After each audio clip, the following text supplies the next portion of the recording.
tous, je suis Stéphane Parent, je suis directeur général d'Espace OBNL. L'espace OBNL, pour ceux qui ne le savent pas encore, est un endroit qui rassemble, qui inspire puis qui informe les gestionnaires d'OBNL à travers le Québec et à travers les secteurs.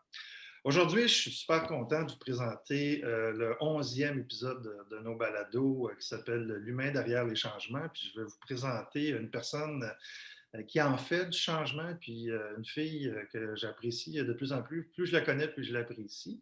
Et en même temps, ça va me donner l'occasion de vous présenter quelqu'un qui est à la tête d'un mouvement qui peut faire une différence à moyen et à long terme, vraiment.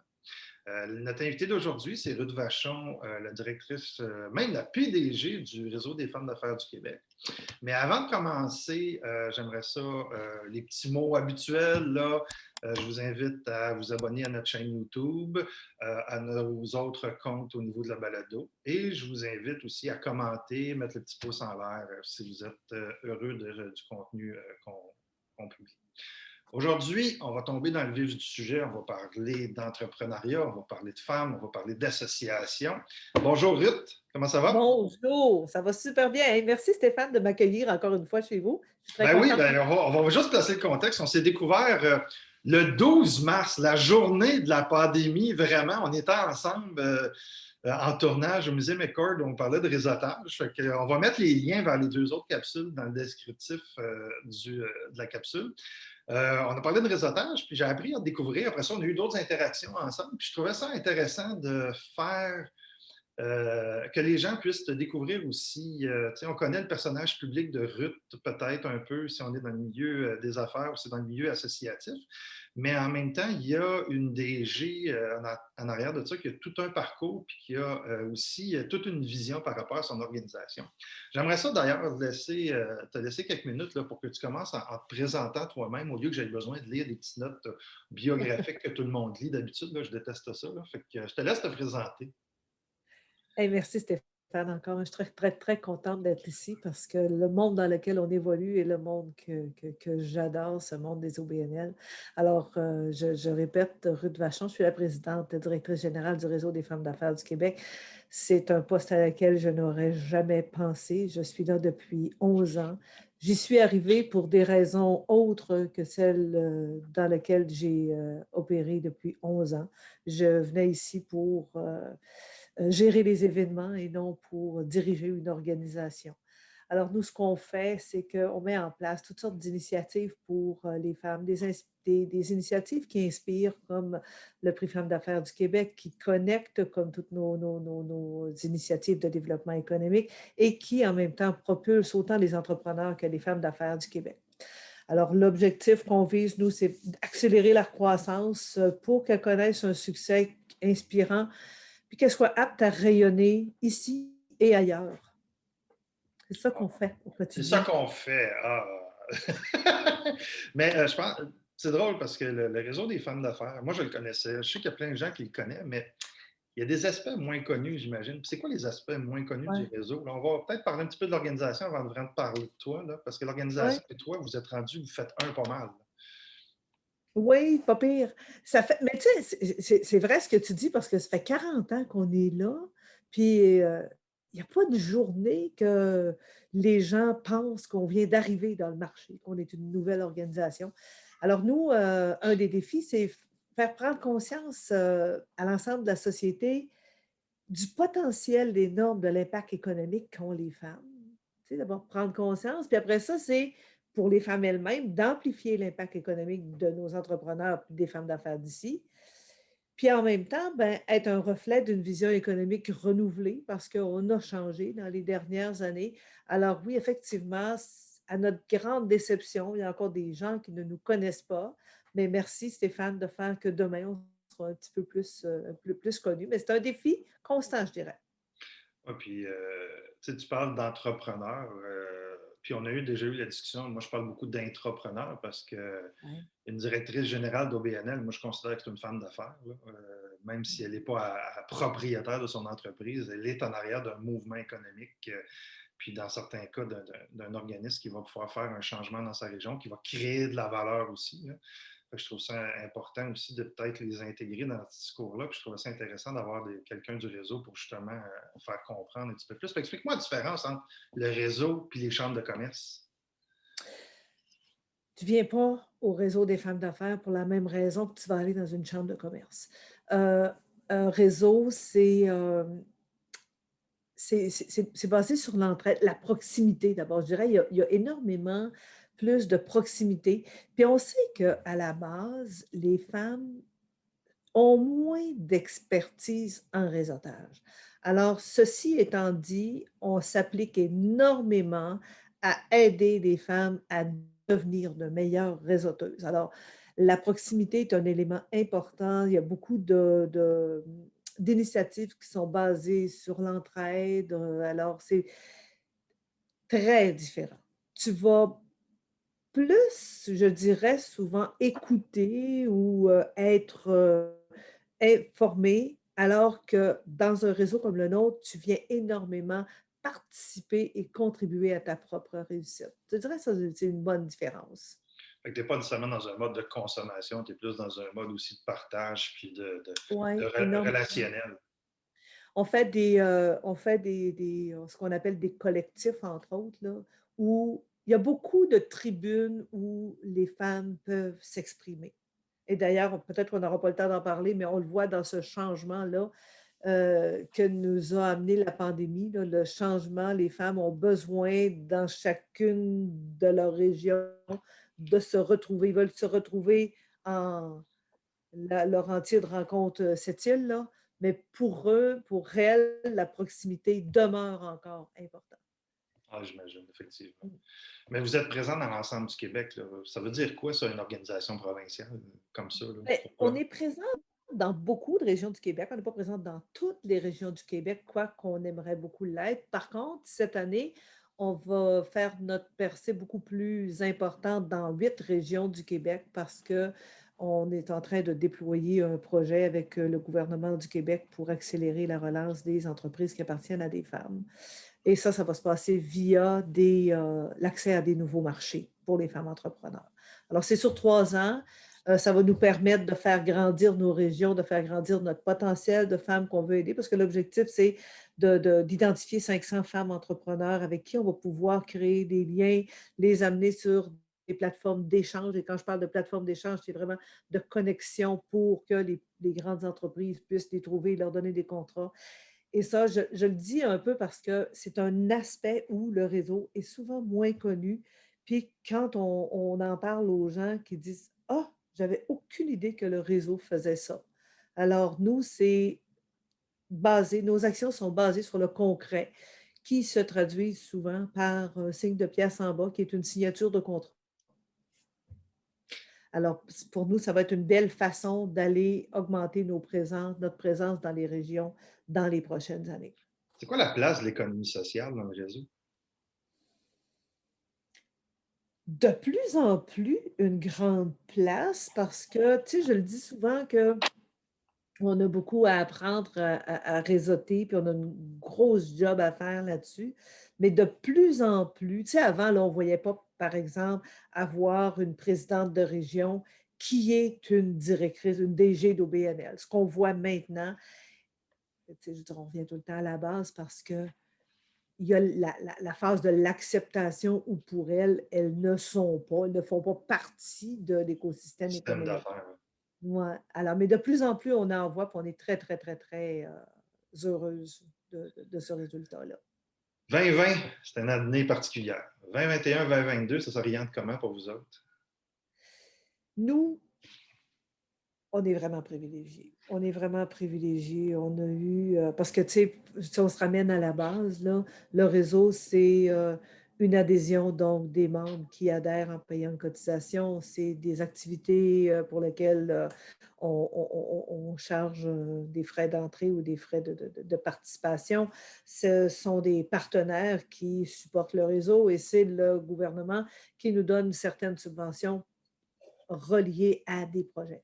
Alors, c'est sûr que le lendemain, il y a ri je peux dire que tout tombait parce que les gens n'avaient pas envie de renouveler leur adhésion. Alors, on a eu une grande période de grâce. On a eu beaucoup, beaucoup, beaucoup d'activités. Puis, tu sais, Stéphane aussi, hein, comment on a dû toutes les organisations, se multiplier dans les efforts qu'on faisait, mais au lieu d'avoir 50 pièces à toutes les fois que tu faisais un événement, c'était zéro et tu en faisais 10 fois plus.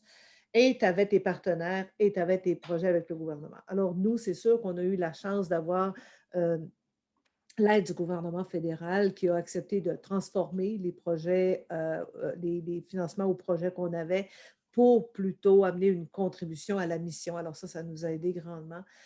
On a aussi la chance, puis en fait, j'ai insisté un petit peu là-dessus, on a eu la chance d'avoir des partenaires extraordinaires. Quand je dis tous, là, tous ont renouvelé, nous ont soutenus et nous ont soutenus plus qu'ils nous soutenaient avant la pandémie.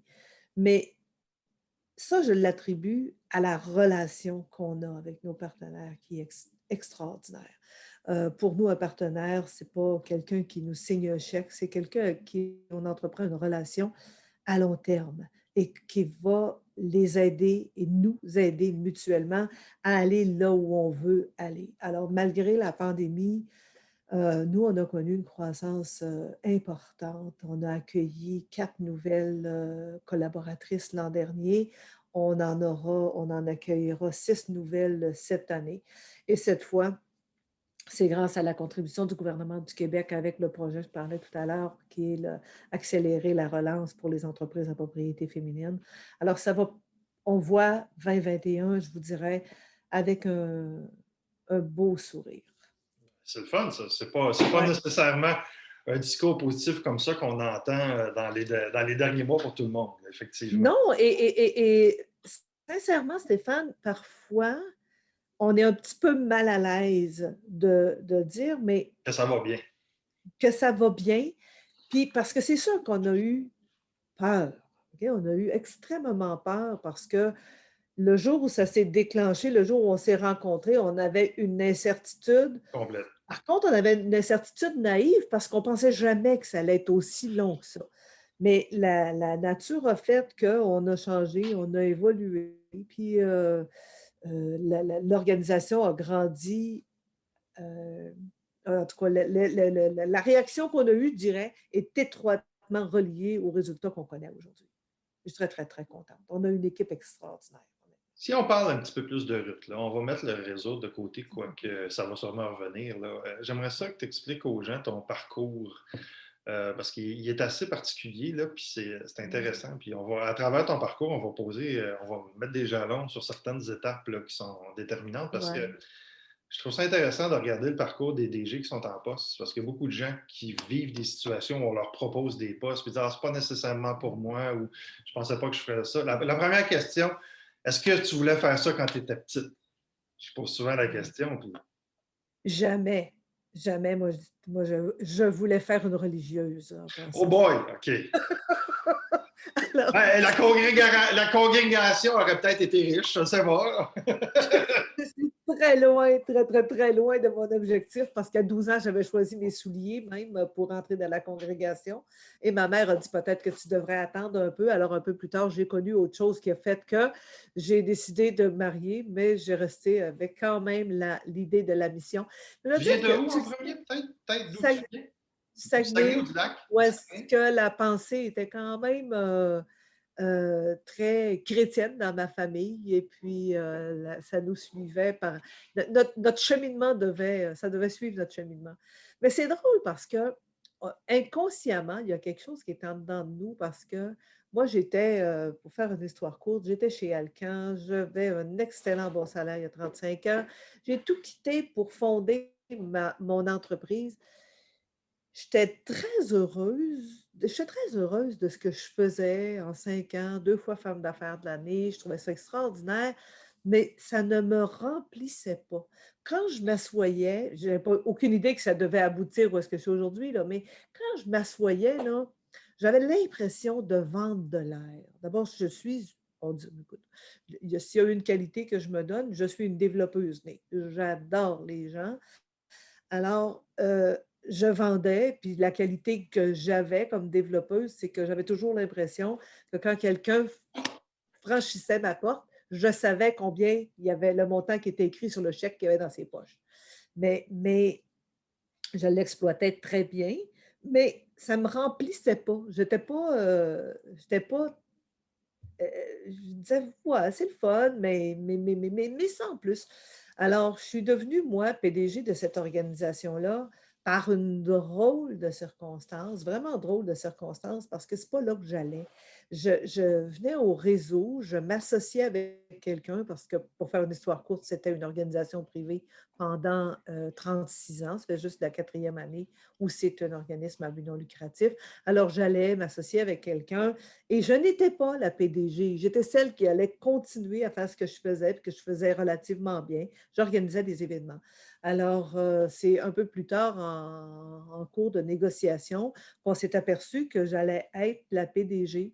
Mais en fait, j'avais aucune idée de ce que j'allais faire. J'allais encore organiser des événements dans ma tête et le hasard a fait que, ben, la job s'est transformée. Puis, mais mais jamais je n'aurais deviné. Puis si quelqu'un me l'avait dit, je l'aurais pas pris.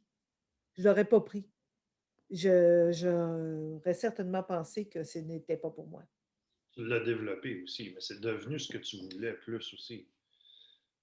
Oui. Entre le Oui, réseau parce qui que je était veux il y a dire 11 ans et le réseau qu'il y a maintenant, il y a un bout de Madame Vachon là-dedans. oui, parce que je veux dire, quand tu es un entrepreneur né, moi je suis pas quelqu'un qui devient un entrepreneur, j'étais un entrepreneur, j'avais un âme d'entrepreneur. Quand tu arrives dans une organisation et tu sais puis c'est un peu un défi qu'on se donne. Quand tu regardes une organisation, tu dis: «Ah, j'aimerais pas vraiment ça». Mais d'un autre côté, tu peux aussi te dire: «J'aimerais pas vraiment ça, mais ma personnalité fera devenir l'organisation où je veux l'amener». Alors c'est aussi une possibilité de t'exploiter comme tu as le goût de le faire, tu sais? Fait que, moi, c'est sûr que j'ai choisi l'organisation publique, c'est privé, c'était privé. Puis en cours de route, je me suis requestionnée à dire: «Est-ce que c'est vraiment ça que je veux?» parce que je pense pas que tu fais ça pour l'appât du gain. Je pense pas. En tout cas, rendu ici, quand je regardais ce que vraiment les valeurs qui m'habitaient par rapport à l'organisation que je guidais, puis et le signe en bas des états financiers, c'était pas ça faisait pas un cercle qui roulait rond pour moi. C'était pas ça que je voulais. Puis je l'ai changé en sachant, tu sais, on a modifié le statut pour devenir, passer de privé à OBNL en 2017.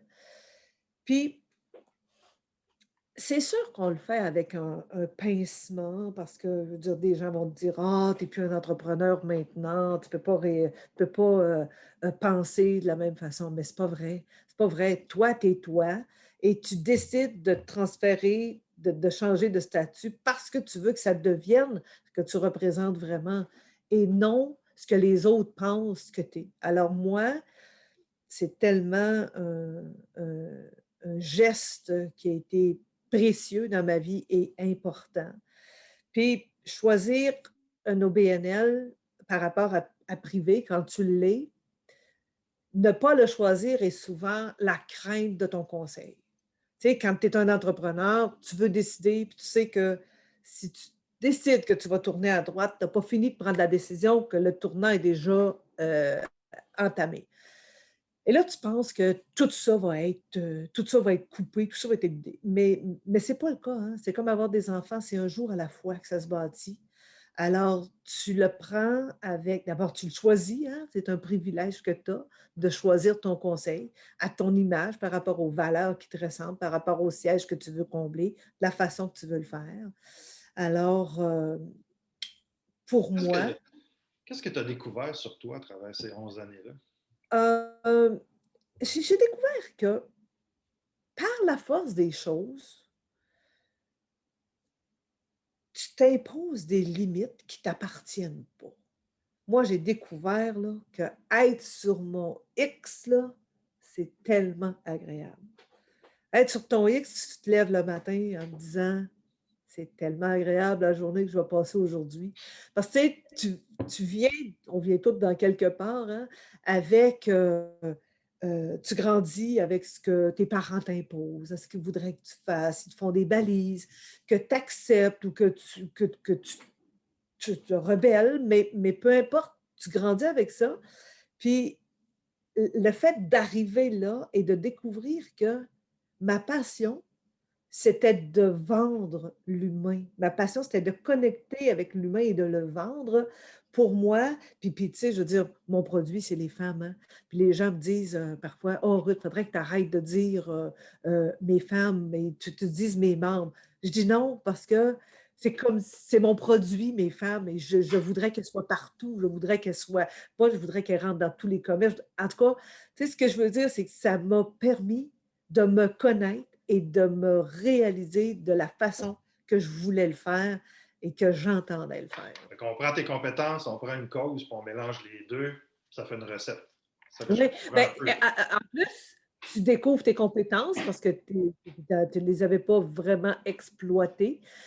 Je trouve que je les avais exploitées avec beaucoup, beaucoup, beaucoup de limitations, et quand je suis arrivée là, ben, j'avais, l'impression que je pouvais m'exploiter parce que moi, je dis tout le temps, quand je me lève le matin, j'ai toujours une même phrase qui me dit je me dis: «OK, qu'est-ce que je vais faire aujourd'hui de plus que j'ai pas fait hier?» Alors moi, j'aime le changement, j'aime la vie. Fait qu'avec cette nouvelle vie-là que j'ai entrepris depuis 11 ans, ben, je trouve que ça me permet de réaliser la femme que j'étais et que je ne connaissais pas. Conciliation travail-famille, Ruth, elle gère ça comment? Ben, si tu poses la question à moi, je vais te dire que je me trouve très bonne. Pose la question à ma famille, ben, je pense qu'ils vont dire pas pire aussi. Ma vie est séparée, moi. Puis, moi, je pense qu'on peut à peu près tous y arriver. Et y arriver, ça ne veut pas dire être à la même place pour tout le monde, hein. Alors, quand j'établis les conditions gagnantes, est-ce que j'ai un bon climat au travail, j'ai un bon climat chez moi? Parce que conciliation veut dire aussi, est-ce que c'est le fun de vivre chez moi? Parce que si c'est pas le fun, peut-être que j'ai moins le goût d'y être et que je dis que la conciliation n'existe pas, là. Tu sais, je veux dire, il y a comme un et combiné à un désir d'y arriver, là, ben, ça fait que ça ça donne des résultats qui te disent: «Si tu as le goût, ben, pose des gestes qui vont faire que tu vas tendre à y arriver». On est arrivé en pandémie il y a exactement 1 an ou presque, hein, Presque. puis ça nous a toutes forcés à faire du télétravail, puis on a appris ça vitesse grand V. Puis là, les gens disaient: «Ah, ben moi, Ruth, là, je suis pas venue travailler ici pour faire du télétravail, j'ai hâte de retourner au bureau». Par contre, avec le temps, ils se sont aperçus que c'était une méchante façon de contribuer à la conciliation travail-famille, parce qu'eux autres aussi, ils n'ont plus de route à faire, les enfants sont plus proches de la garderie. Alors, normalement, ta garderie est plus près de ta maison qu'elle est près de ton travail. Alors, ça donne aussi du temps. Euh, Ça donne aussi, ça te il faut que tu le réfléchisses, hein. Qu'est-ce que tu veux concilier? Il faut que tu en parles, tu sais? Je veux dire, ça a ouvert beaucoup de conversations. Nous, avec toutes nos collègues, là, avec toutes les collaboratrices qu'on a, ça a amené des discussions qui sont différentes. Il faut que tu sois capable d'en parler. Il faut que tu sois capable de l'identifier, que tu as le goût d'avoir, de concilier, tes choses. Puis c'est pas juste une question de moi, c'est une question de moi, c'est une question de mon entreprise, c'est une question de ma municipalité qui va faire des projets pour les enfants. Faut être imaginatif, hein, ça vient pas tout seul. Moi, je sépare ma vie en 2. Comme Comment tu par fais ça? exemple, je vais faire, énormément, je veux dire, beaucoup d'heures du lundi au vendredi. 5 heures, ça ne me dérange pas d'être partie. 5h30, 6 heures, ça ne me dérange pas d'être au bureau, chromée, prête à travailler, prête à ma première rencontre. Mais le vendredi soir à 5 heures, là, pour moi, ça s'arrête. Ça ne veut pas dire que je ne continue pas d'y penser, mais le vendredi soir, je suis contente de retourner chez nous, d'être avec mon conjoint, de passer du temps toute la fin de semaine avec mais il faut que tu le décides et que tes actions tendent vers ça. Puis il y en a qui décident tout simplement, je l'entends souvent, hein, la conciliation n'existe pas. Ben, c'est sûr que si ça n'existe pas, c'est que j'ai choisi que ça ne me tentait pas de concilier. Encore une question de priorisation pour la personne Ouais, aussi, je pense, hein. ouais, Puis en même temps, peut-être à la limite un peu imposer ces choix-là face aux autres, dans un certain sens. et Si c'est c'est ce qu'on veut. Là. Parce que moi, je c'est crois sûr. beaucoup de DG qui reçoivent de la pression de leurs conseils ou de la pression de leurs employés ou des pressions de leur milieu, où ils se mettent de la pression. Il faut faire des heures, il faut être tout le temps là, mais en même temps, ce n'est pas nécessairement un gain d'efficacité aussi. Là. Faire des Non, heures, c'est pas être efficace. Là. D'ailleurs, toi, là, tu m'intrigues parce que je sais que ton cerveau fonctionne à 300 000 à l'heure tout le temps. Là. quand même. Comment tu arrives à prendre du temps pour réfléchir, puis créer, puis t'inspirer? C'est quoi ta discipline, puis c'est quoi. Comment est-ce qu'elle fait, Ben, Ruth, là? Ces fonctions-là sont des fonctions qui nous demandent du temps, puis souvent être à mmh. l'écart de l'action. Là. Toi, tu fais ça comment? Ben, moi d'abord, il faut savoir que mon focus est à 8 secondes à peu près. Alors je ne peux pas être longtemps au même endroit. Tu parles à quelqu'un qui est pareil. Là. Alors, je m'inspire de tout ce qui passe. Je m'inspire, d'une belle parole, d'un beau geste, d'une recommandation, d'une image, mais je suis très à l'écoute de ce que j'entends, de ce que je vois et et ça arrive souvent que je suis certaine que les gens pensent que je n'ai pas écouté, mais j'ai très bien entendu. Puis ma réaction n'est pas subite, mais elle viendra dans un autre, petit moment. Puis souvent, je blague souvent, je dis: «Ah, j'ai pas l'air de réfléchir», mais je réfléchis beaucoup, là. Puis de plus en plus, ben, je le disais tantôt, hein, je me trouve extrêmement chanceuse parce que l'équipe grandit, puis on consacre énormément d'énergie, nous, à ce que chacune de nos collaboratrices capitalise sur ses compétences. Pour moi, la première entrevue que j'ai avec une nouvelle, collaboratrice, c'est tout le temps: «Parle-moi donc d'où est-ce que tu es bonne, parce que c'est ça que je veux entendre, puis c'est ça que je veux exploiter chez nous». Moi, je parle de l'importance pour moi d'être sur mon X, là, mais l'importance de tout mon monde, là, leur contribution stratégique unique, pour moi, elle est extrêmement importante. Puis automatiquement, c'est que quand ton équipe est placée sur son X, là, ben toi, ça te donne beaucoup plus de temps pour réfléchir, beaucoup plus de temps pour réseauter, parce que c'est ma job et c'est la job d'un DG de créer. Et ça me donne l'occasion d'être là où je dois passer la majorité de mon temps. Alors moi, je trouve que j'ai de plus en plus de temps consacré à la réflexion, puis je suis très heureuse. Je suis très heureuse parce que je m'aperçois que c'est un luxe que je ne me donnais pas souvent, puis que plus je me le donne, plus je trouve que ça me permet de faire évoluer l'organisation plus rapidement. Comment tu fais pour faire de la place dans ton agenda à ces moments-là? Ah! Quelqu'un me force. Ah! OK. Oui, c'est parce qu'on dit toujours dans toute bonne formation de gestion du temps, créer des places, faites des blocs, puis tout ça. Alors moi, j'ai, une collègue extraordinaire qui veille à ce que mon agenda soit bien gardé, tout ça et elle mettait des blocs à mon agenda où est-ce que je dois réfléchir, penser pour mieux agir, là, tu sais. Et je trouvais ça super le fun. Par contre, quand quelqu'un m'écrivait puis qui passait pas par ma collègue pour prendre les rendez-vous, je disais: «Ah oui, à 1 heure, j'ai un petit moment». Alors que ça faisait que mon bloc était toujours rempli puis j'avais pas plus de temps de réflexion. Et maintenant, elle me dit à chaque matin: «C'est un bloc pour la réflexion, ce n'est pas un bloc pour la communication».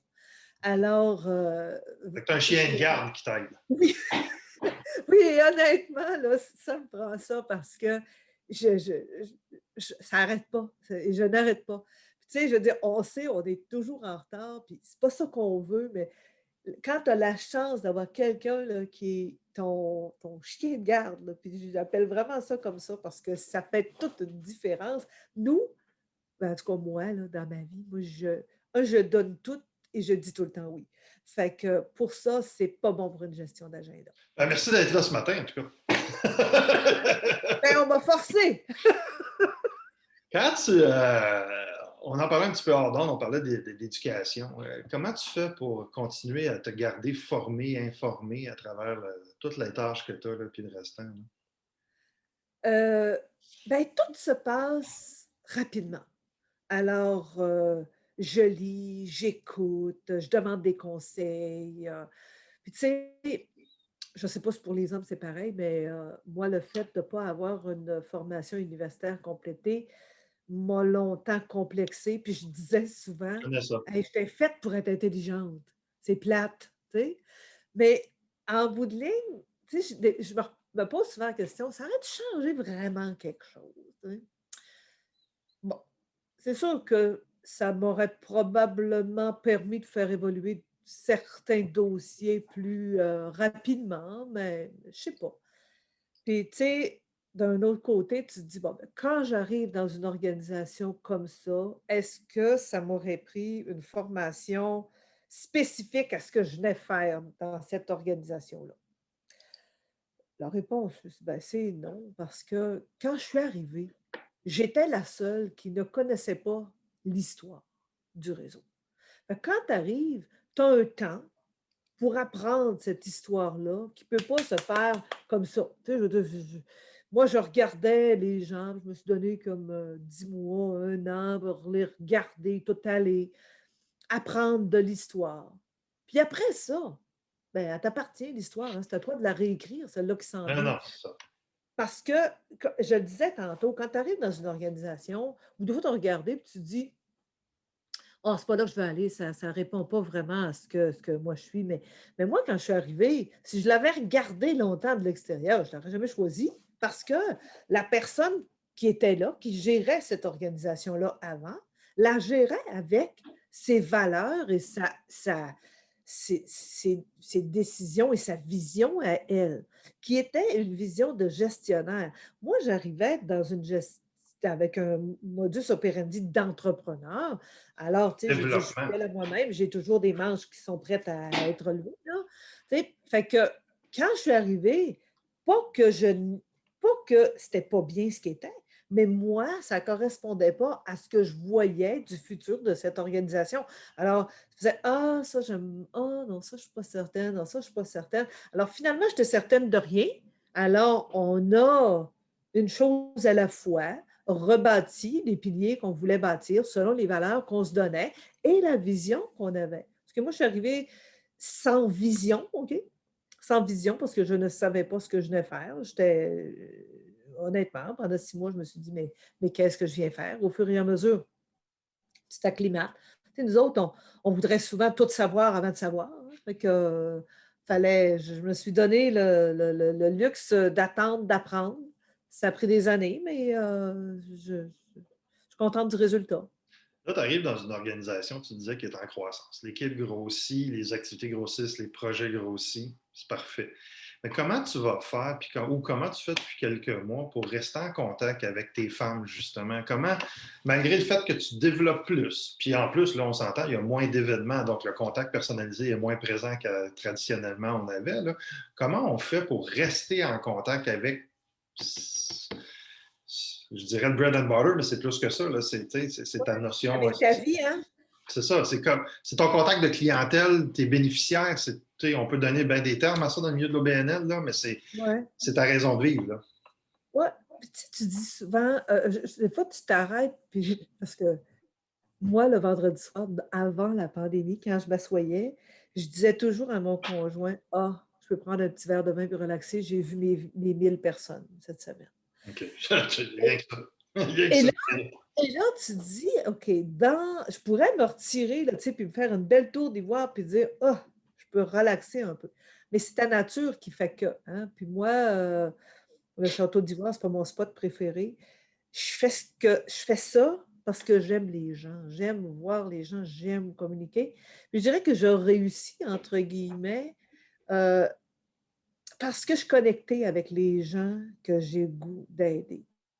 Fait que tu t'arrêtes, tu te dis: «OK, c'est un moment pour faire des coupures, mais pourquoi je gâcherais une recette qui était si magique?» Tu sais, il y a beaucoup de choses que je que, honnêtement, avec la croissance, que je suis capable de faire. Par contre, j'ai encore faire une tournée régionale une fois par année, aller voir les membres, rencontrer les présidents de temps en temps, inviter nos membres comme experts, mais j'aime beaucoup communiquer directement avec eux autres. Euh, J'envoie beaucoup de mots personnalisés, beaucoup, beaucoup de mots personnalisés. Et ça prend un temps avant de réagir, mais tu sais, tu t'aperçois que là, il y a plus d'informel. Alors, s'il n'y a plus d'informel, il faut le créer. Alors, les gens qui faisaient partie de ton réseau, où c'est si quand même, ça demande tellement d'énergie pour créer puis entretenir ton réseau, qu'il faut aussi qu'à ton agenda, il y ait 3 contacts cette semaine que à qui tu vas reparler. Alors, moi, je fais beaucoup de perso, puis je trouve que c'est ultra important. Tu sais, après, là, quand la vie va reprendre un semblant de normal, il ne faudra pas que tu aies l'impression que tu avais oublié tes gens. Fait que je le fais avec mes Je suis partenaires, je curieux le de fais. t'entendre sur l'aspect, tu sais, on parle du réseau, mais on parle souvent de la vie associative. Qu'est-ce qui vous démarque dans la nature de vos activités ou dans la nature de l'organisation qui fait que c'est une association où les membres ont plus d'attachement que d'autres? Vous avez Ah, d'autres écoute, organisations. Si tu compares, je ne parle pas de comparaison précise, là, mais je vous parle peut-être de valeurs ou d'éléments que vous mettez en place pour entretenir cette culture-là de proximité, puis d'attachement surtout aussi. ben, d'abord, je commence par, tu sais, nous, là, et je pourrais te faire une grande histoire, là. Nous, on pense qu'on se connaît, mais on ne se connaît pas tant que ça. Comme qui sont les membres qui composent ton équipe, là? Des fois, tu sais, quand on fait notre embauche, on va travailler, on va, ah oui, le fit est bon, OK, cette personne-là, ça va faire. Puis on ne va pas tellement plus loin qu'on accorde. C'est sûr, c'est important d'accorder une grande importance au fit, mais avant ça, c'est que, en amont de ça, c'est que qui choisit ton personnel, qui connaît tes valeurs et est capable de les faire respecter. Alors, ça commence par une bonne embauche. Les femmes, parce que c'est toutes des femmes, pas qu'on ne veut pas des hommes, mais c'est juste des femmes qui appliquent sur nos postes. Les femmes qui sont ici, puis ils ont quelque chose en commun. Il faut que leur travail fasse un sens. Elles sont toutes ici parce qu'elles ont besoin d'un sens. Donc, nous, ce qu'on a fait en début de pandémie, on a pris toutes ces filles-là qui avaient besoin d'un sens et on a redéfini notre sens. Qu'est-ce qu'il est, le sens maintenant? Qu'est-ce que ça veut dire avoir un sens dans ce qu'on fait en ne voyant plus personne? Et à partir de là, on a créé une espèce de synergie d'équipe où le mot d'ordre, c'est là où je suis, c'est là où je dois être. Et les femmes ont continué d'entretenir énormément de contacts avec chacune une partie de leur clientèle, là. Et aujourd'hui, je peux dire virtuellement, mais 100% humain. Puis c'est ce qui nous démarque. C'est que tu viens pas, ici, c'est pas une superficie. Puis si tu prends ta carte pour nous encourager, tant mieux, on est contente d'avoir des membres qui nous supportent, mais tu peux aussi venir en dessous de la couche supérieure et voir qu'est-ce qui se passe parce que c'est extrêmement humain, c'est extrêmement connecté et concret dans la vie des femmes qui décident de s'investir dans le réseau. Alors, je ne me compare pas en personne, je me compare à ce qu'on est, mais c'est ça qu'on est. Ben, c'est très bien. Là, le succès est là si on voit la progression depuis quelques années. Là, je pense aussi. Puis, il ne faut pas se le cacher. Le discours de la femme entrepreneuriale, c'est un discours qui prend de plus en plus de place. Et entrepreneurial et gouvernance et at large, là, je pense que c'est un Ouais. discours qu'on devait avoir depuis longtemps et qui commence à prendre de la place. Il y a un certain je dirais pas de mode, c'est pas du tout ça. Là. Je pense qu'il faut. Il y Non, avait c'est une des réalité. valeurs, des nouvelles valeurs, on dirait qu'on est en train d'exploiter. On ne parle plus d'entrepreneurs de la même façon. On ne parle plus juste de signe de pièce en bas. C'est important, mais on a besoin de créer une valeur, de créer un système de valeurs à laquelle on va adhérer. Moi, je le vois, là, même nos partenaires, ce n'est pas du tout la même. le même discours qu'on entretient. Je veux dire, quand je dis: «Quels sont tes défis des 2 prochaines années?» pour qu'on voit qu'est-ce qu'on va pouvoir marier ensemble et y travailler, heu, ça a plus de rapport avec, «Je veux que ça me donne 10 clients, je veux que ça» c'est le discours corporatif n'est plus au même niveau du tout, je dirais. J'aimerais ça qu'on parle un petit peu de gestion d'OBNL selon ta vision, puisque toi, tu vis au quotidien. Là. Euh, Tu sais, selon toi, là, pour devenir un DG, là, c'est quoi les focus d'apprentissage qu'on doit faire? Puis on devrait se former en quoi principalement, là, en fonction de ce que toi, tu as vécu là, depuis quelques années? Parce que c'est un phénomène relativement récent pour toi aussi, là, la Ouais. présence d'un conseil. Là, Ouais, mais tu sais, puis ce que j'aime, moi c'est que tu es capable aussi de parler d'une transition entre l'entrepreneuriat et la gestion d'OBNL, parce que toi, tu as vu les deux. Qu'est-ce qui a changé dans ta vie, puis qu'est-ce que ça prend comme compétence pour s'adapter à ça? de la flexibilité et de la résilience et la volonté de vouloir y arriver.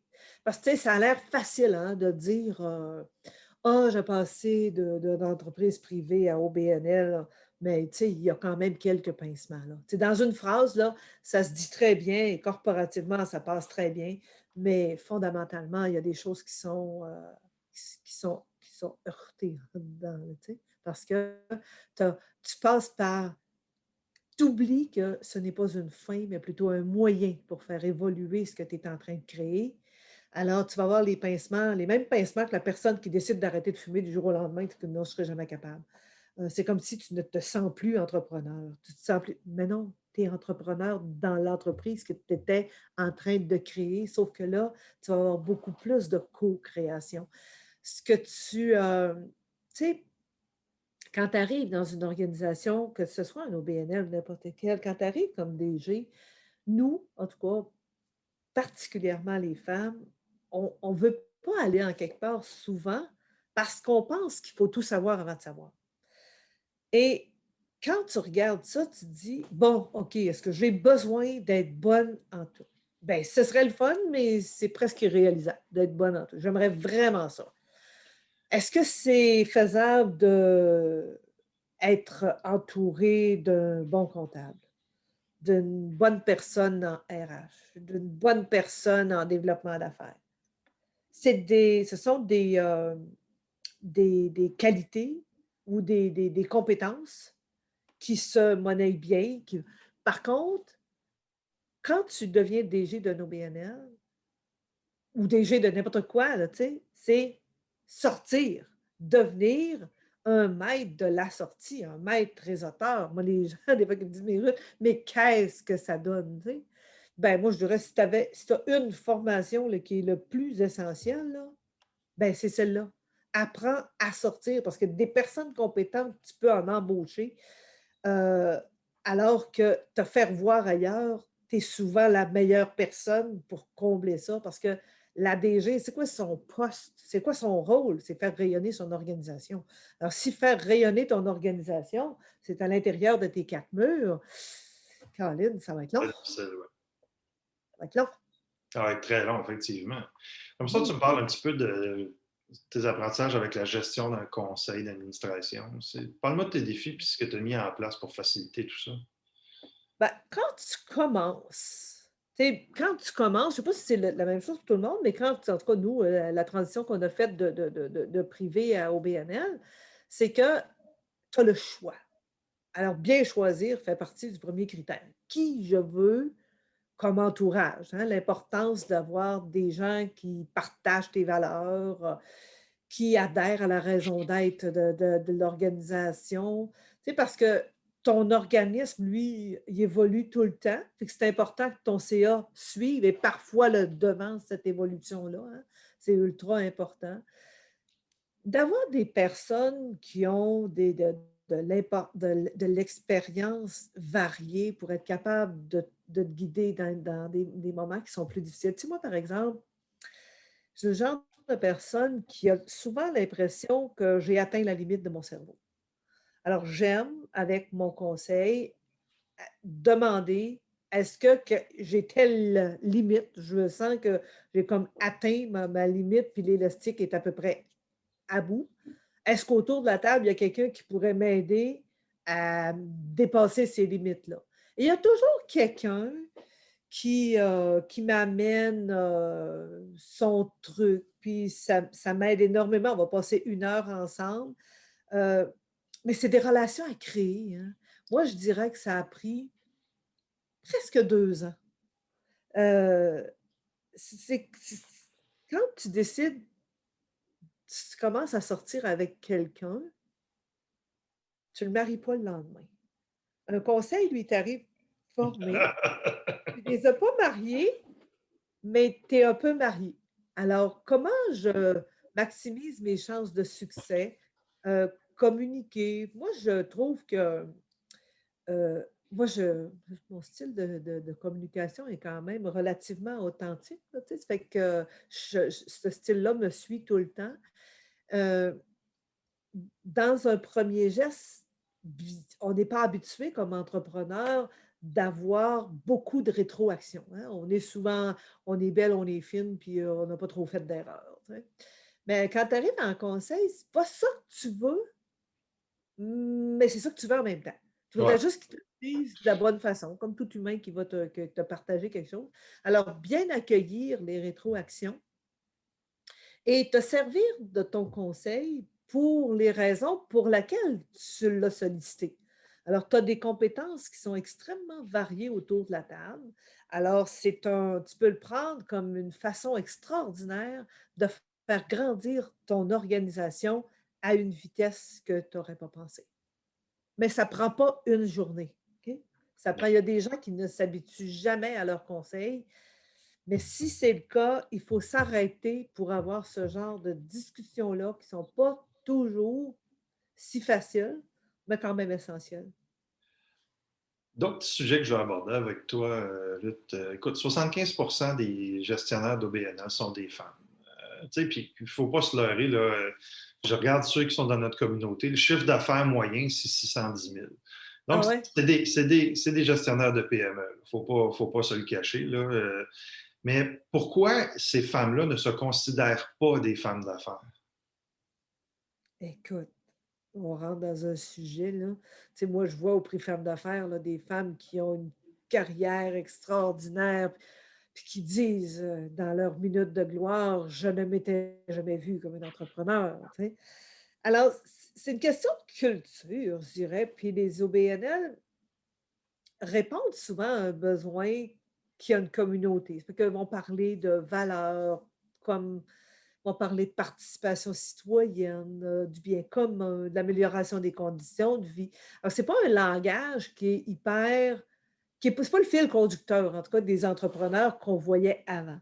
Mais là, je C'est trouve vrai. qu'elles sont extrêmement avantagées parce que même s'il reste encore ben des mythes à défaire, le monde des affaires évolue et de plus en plus, ils sont socialement investis, puis ils sont beaucoup plus engagés, puis le profit a encore une dimension importante, mais ne prend pas toute la place des objectifs de l'entreprise. Alors, faut encore travailler fort, faut encore travailler fort pour les faire sortir parce que plus elles sortent, plus elles comprennent qu'elles font partie de l'écosystème économique d'aujourd'hui et de demain, tu sais. Et le milieu des affaires commence de plus en plus à faire partie du système de transformation sociale aussi. Tu sais, je pense que c'est le maillage des deux. Mais comment on peut établir plus de liens entre les OBNL et le milieu des affaires? Faut mettre en lumière ce qui nous ressemble. Tu sais, on a beaucoup plus de choses en commun qu'on pense, puis, les OBNL, il y en a beaucoup qui sont des entreprises sociales, puis ils ont à leur tête un entrepreneur social, alors vraiment dans leurs valeurs, puis mais c'est comme je disais tantôt, hein, la culture actuelle, c'est une occasion en or pour voir évoluer tout ça, puis de transformer, la société, nos valeurs qui nous accompagnent pour faire évoluer notre milieu parce que, on le voit, il y a beaucoup, beaucoup, beaucoup d'études et de façons de faire. Je pense la Caisse de dépôt et placement est beaucoup impliquée dans ce changement de société-là avec tous les autres fonds, canadiens et mondiaux. Alors ça aide beaucoup à faire évoluer ce cheminement-là. De plus en plus, ben, on va trouver notre place parce que c'est une nouvelle façon d'être, hein. C'est une nouvelle posture mentale, autant mentale que stratégique, hein, qui va nous mener à un leadership qui est beaucoup plus inclusif, puis beaucoup plus conscient, beaucoup plus humain. Nous, c'est sûr que ça fait 11 ans que je suis là, moi, ça fait un peu plus de 10 ans qu'on est vraiment dans la diversification. Nous, on est dans la diversification des marchés, mais reste que la diversification des marchés fait aussi partie du nouveau discours, celui qu'on est commencé à créer depuis 10 ans. Ça fait que je pense que chacun va trouver des valeurs communes à laquelle ils vont pouvoir s'associer, puis ça va pouvoir faire évoluer nos 2 milieux. Tu vois ça comment, toi? Tu vois comment le réseau là-dedans, puis comment le réseau peut être plus présent pour aider les femmes qui sont à la tête de ces organismes-là? Tu sais, ben, je regarde ton projet avec le gouvernement provincial, tu parles de développement de marché, mais quand on parle du BNL, ce pas nécessairement des gens qui ont des choses à vendre, mais ils gèrent des organisations. Hein. Fait que comment le réseau peut être plus présent pour aider ces femmes-là? Nous, on essaye de on a 2 volets, OK? C'est autant pour les entrepreneurs que les femmes d'affaires.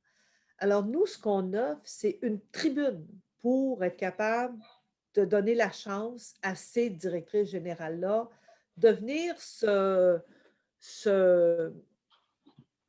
se donner un bagage qui est différent. Ils vont venir pour recruter des bénévoles, ils vont venir pour recruter des femmes qui vont s'investir dans leur cause. C'est une belle tribune pour vendre ta cause. Puis en plus, les femmes sont extrêmement généreuses. Alors, elles viennent. Au début, elles s'affichaient, je dirais, avec un ton malaisant, dans le sens que c'est pas négatif, là, tu sais, mais avec un «moi, je viens pour moi». Non, tu viens pas juste pour toi. Tu viens Tu pour pour ton organiser organisation, tu l'organisation. viens pour recruter, tu viens pour trouver des membres extraordinaires, tu viens pour connecter, pour avoir des futurs membres à ton conseil d'administration. Alors, c'est un rôle que le réseau se donne et joue super bien. On est aussi, nous, des très, très, très, très, très bons référenceurs de conseils d'administration. Alors, on a énormément d'organisations qui viennent à nous pour qu'on les aide à positionner des femmes sur leurs conseils. Ah, ça, on pourrait développer quelque chose là-dessus. Il y a tellement de demandes à ce Oui, niveau-là. mais on en a énormément. Et la force qu'on a, nous, c'est que tantôt, je parlais du côté 100% humain, là, c'est qu'on connaît beaucoup, beaucoup, beaucoup nos membres. Celles qui veulent se faire connaître, parce que tu ne connais jamais les gens qui ne veulent pas se faire voir, là, mais celles qui veulent se faire connaître, on les connaît beaucoup. Ça fait que c'est facile pour nous, autant quand quelqu'un va dire, connais-tu quelqu'un dans notre organisation qui peut guider mon équipe d'exécutifs, ou encore, connais-tu des femmes qui pourraient siéger à des postes de conseil dans tel rôle? Alors, le fait qu'on les connaisse, qu'on ait une banque, hein, on a une banque qui est quand même bien garnie aussi, Mhm. puis c'est gratuit pour tous nos membres. Alors, ils s'en Combien de membres au prévalent. total? On joue toujours des alentours de 2000, mais on 2000. rejoint quand même 10 000 personnes Ah, c'est par nos communications et plus. Alors, on est très très, très différent. contents de ça. Oui, vraiment. Écoute, je finis toujours ces rencontres-là par la même question à tout le monde. Puis c'est le fun de voir dans certains cas l'uniformité des réponses, mais je vais voir si toi, tu vas nous arriver à quelque chose de différent. C'est quoi ton plus grand conseil à une nouvelle DG qui arrive en poste? Euh, Flexibilité, rester ouverte aux opportunités qui s'offrent parce que ce qui était là hier n'est pas nécessairement ce qui va être là demain. Alors, rester ouverte aux opportunités, à condition que ce soit en accord avec tes valeurs, là. Mais il y en a plusieurs. C'est comme être curieuse, arrêter de s'enfermer dans une espèce de définition qui est restreinte, à laquelle, tu sais, je suis un OBNL donc, là. Je suis un OBNL donc, j'ai un monde d'opportunités qui s'offre à moi. Tu sais, décider d'être en avant de la parade plutôt que d'attendre que quelqu'un décide de ton futur. Bien s'entourer, que j'en ai plein parce que je veux dire, tu sais, bien s'entourer, tu sais, accepter de bien déléguer pour mieux évoluer. Je trouve que c'est extraordinaire. Mais c'est plein de petites choses qui m'animent au quotidien. Écoute, merci Ruth. Ça passe vite, une petite heure ensemble. C'est jamais assez long. Écoute, j'espère que vous avez apprécié autant que moi de discuter là-dessus. Je vous souhaite une bonne fin de journée. J'ai bien hâte de vous revoir dans une autre de nos activités. Merci Stéphane, hein, c'était un moment extraordinaire passer ensemble. J'apprécie beaucoup. Puisque vous avez visionné notre vidéo jusqu'à la toute fin, nous vous invitons à visiter notre compte YouTube pour du nouveau contenu à tous les mois.